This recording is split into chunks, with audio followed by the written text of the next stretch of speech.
ये बात तब की है जब नीलेश मुझे पहली बार कॉलेज में मिला था। हम दोनों अलग अलग जिले से थे। हम दोनों का ही वो पहला साल था। मैं और नीलेश एक ही क्लास में थे और धीरे धीरे मैं और नीलेश बहुत ही पक्के दोस्त बन गए थे। हम दोनों ही एक दूसरे को अपनी सारी बातें बताते थे। ऐसे ही एक दिन की बात है जब उसने मुझे पहली बार अपने डर के बारे बताया था। मैं आपको बता दूं, नीलेश एकदम निडर लड़का था। उसे किसी बात से डर नहीं लगता था। नीलेश हॉस्टल में रहता था और मैं अपने रिश्तेदार के साथ उनके घर पर रहता था। उस दिन नीलेश बहुत ही सहमा हुआ था। मैंने उससे कहा, जो भी हुआ है मुझसे बताओ, मैं तुम्हारा दोस्त हूँ। तब नीलेश ने हकलाते हुए कहा, भाई, रात में जब मैं 1 बजे टॉयलेट करने के लिए उठा तो मैंने देखा कि एक काला साया मुझे देख रहा है, जो मेरे रूममेट के बिस्तर के आगे खड़ा है। मैं उस काले साये को अंधेरे में देखने की कोशिश करने लगा और जब मैंने मोबाइल का टॉर्च जलाया तो वो साया अचानक से गायब हो गया। मुझे लगा ये मेरा भ्रम है और फिर मैं सो गया। लेकिन फिर जब मैं अगली सुबह उठा तो मैं हर रोज की तरह कॉलेज के लिए तैयार हो रहा था। तो मैंने अपने बेंच पर देखा, मेरी किताबों पर काले काले धब्बे आ गए थे। लेकिन मुझे कॉलेज जाने के लिए दे रहा था तो मैं उस बात पर ध्यान नहीं दिया और कॉलेज के लिए निकल गया। लेकिन उस दिन मैं पढ़ाई पर ध्यान नहीं दे पाया। फिर मैं शाम को वापस हॉस्टल आ गया, पर मैं बहुत थका हुआ महसूस कर रहा था। फिर मैंने सोचा, चलो थोड़ा नहा लेता हूँ। फिर जब मैं नहाकर अपना शरीर टॉवल से पोंछ रहा था तो मैं देखा मेरे बाजू पर वैसे ही काले धब्बे पड़े हैं, जैसा कि मैं सुबह किताबों पर देखा था। उसके बाद मैं डॉक्टर के पास गया, ये सोचकर कि मुझे कोई एलर्जी या बीमारी हो रही है। डॉक्टर ने जब मेरे बाजू के काले धब्बे को देखा तो डॉक्टर ने कहा, कोई ऐसी बड़ी बात नहीं है, अलग जगह की पानी की वजह से है, जो धीरे धीरे सही हो जाएगा। फिर मैं रिलैक्स हो गया और वापस अपने हॉस्टल आ गया। हर रोज की तरह मैं अपनी डायरी लिख रहा था। मुझे हर एक बात अपनी डायरी में लिखने की आदत है। और उस समय मेरा रूममेट भी बाहर गया हुआ था। थोड़ी देर बाद डायरी लिखते समय मुझे एक आवाज सुनाई दी, जैसे कि मुझे कोई बुला रहा है। 2-3 बार आवाज आने पर मैंने रूम का दरवाजा खोला और देखा, हर किसी का दरवाजा बंद था और गलियारे में कोई नहीं था। फिर मुझे थोड़ा थोड़ा डर लगने लगा, क्योंकि पूरा फ्लोर खाली खाली लग रहा था। फिर मैंने दरवाजे को बंद किया और अपने बिस्तर पर सोने चला गया। लेकिन फिर अचानक ही मेरे दरवाजे की खटखटाने की आवाज मुझे सुनाई दी। फिर मैंने डरते हुए दरवाजे को खोला तो मैंने देखा कि मेरा रूममेट बाहर खड़ा है। उसको देखकर मुझे अच्छा लगा, मेरी जान में जान आई। मैंने दरवाजा बंद किया और हम दोनों अपने अपने बिस्तर पर सोने चले गए। मैंने रात में सोचा, ये सारी बातें मैं तुम्हें बताऊंगा, और मैं फिर सो गया। सुबह उठा तो मुझे बहुत बुखार हुआ लग रहा था। फिर मैंने बुखार की गोली ली और कॉलेज चला आया और अभी तुमसे आकर ये सब बता रहा हूँ। मैंने कहा, नीलेश भाई, तो तू वो हॉस्टल खाली कर दे। तो उसने कहा, हाँ, हॉस्टल मैं भी खाली करना चाहता हूँ, पर मैंने पूरी फीस हॉस्टल की दे दी है और मेरे पास एक्स्ट्रा पैसे भी नहीं हैं। इसलिए मुझे 2 हफ्ता और उस हॉस्टल में गुजारना पड़ेगा। फिर मैंने कहा, तो नीलेश भाई बताओ, मैं तुम्हारी मदद कैसे करूं? तो नीलेश ने मुझसे कहा, भाई 2 हफ्ते तक तुम मेरे साथ मेरे हॉस्टल में रह लो। मैंने कहा, नीलेश, मेरी गांव की टिकट आज की है। मैं तुम्हें बताना भूल गया था कि आज मुझे गांव जरूरी काम से जाना पड़ेगा। लेकिन नीलेश भाई, तुम चिंता मत करो, मैं 1 हफ्ते में वापस आ जाऊंगा।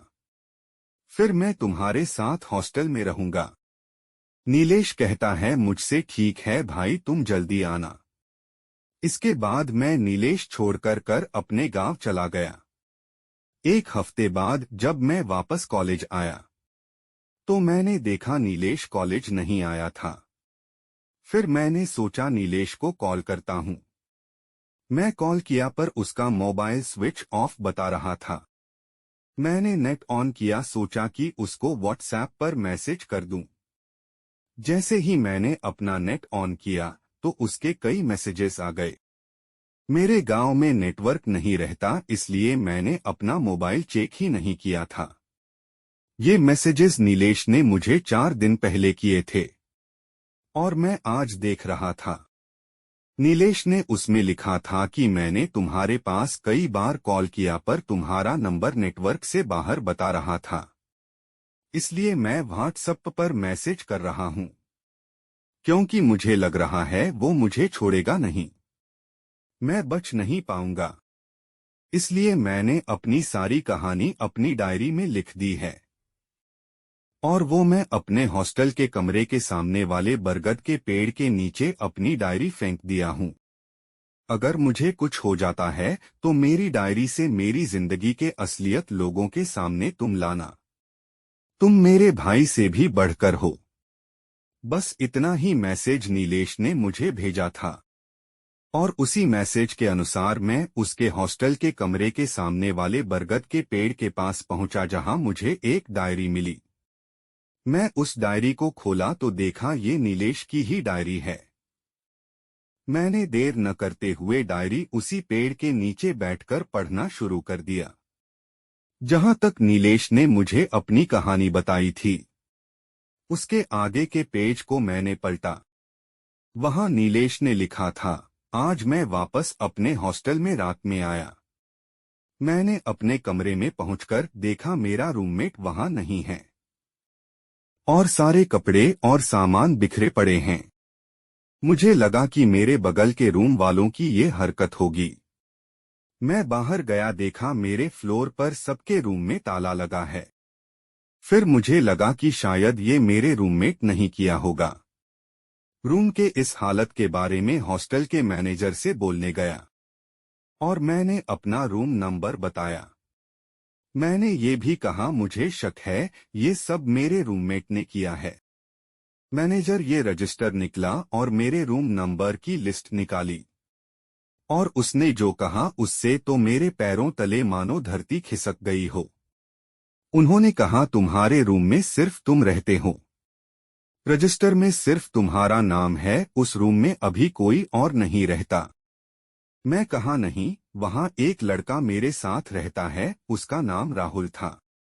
तब मैनेजर ने थोड़ा सोचने के बाद बताया, राहुल नाम का लड़का आज से 1 साल पहले उसी रूम में रहता था, जिसकी लाश एक दिन उसी कमरे में मिली। उसने चिट्ठी में लिखा था वो फेल होने की वजह से और पढ़ाई की डिप्रेशन की वजह से सुसाइड कर रहा है। इतना कहकर मैनेजर अपने घर की ओर निकल जाता है। मैं बहुत ज्यादा डर चुका था। मैं सोचा अपना सामान पैक करके यहाँ से निकल जाता हूँ। कुछ दिन कहीं भी रह लूंगा पर यहाँ नहीं रहूंगा। मैं अपने रूम में पहुंचा और सामान पैक करने लगा। अचानक ही कमरे का दरवाजा बंद हो जाता है। मैं खोलने की कोशिश करता हूं पर वो नहीं खुलता। फिर मैं जल्दी से अपना मोबाइल निकला और तुम्हें फोन लगाया। जब फोन नहीं लगा तो मैंने तुम्हें व्हाट्सएप पर मैसेज कर दिया और तभी मेरे सामने राहुल की आत्मा आकर खड़ी हो गई। मेरे कमरे में एकदम अंधेरा हो गया और मैंने अपने आप को बाथरूम बंद कर लिया। टॉर्च जलाकर डायरी में ये बाकी सारी बातें लिखकर खिड़की से पेड़ के नीचे फेंक दिया। इसके आगे डायरी में कुछ भी नहीं लिखा था। नीलेश के साथ क्या हुआ ये मुझे जानना था, इसलिए मैं नीलेश की डायरी पढ़ने के बाद तुरंत ही उसके हॉस्टल में उसके मैनेजर से मिलने गया और उनसे पूछा कि नीलेश कहाँ है। उन्होंने दुहक से बोला, 3 दिन पहले सुबह को उसके कमरे में उसकी लाश मिली। अब वो हमारे बीच नहीं रहा। मैंने पूछा कैसे हुआ ये सब? तो उन्होंने कहा किसी को नहीं पता। सभी को यही लग रहा है ये एक सुसाइड है। उन्होंने कहा अब उस कमरे में ताला लग गया है और आज भी उस हॉस्टल में वो कमरा बंद है।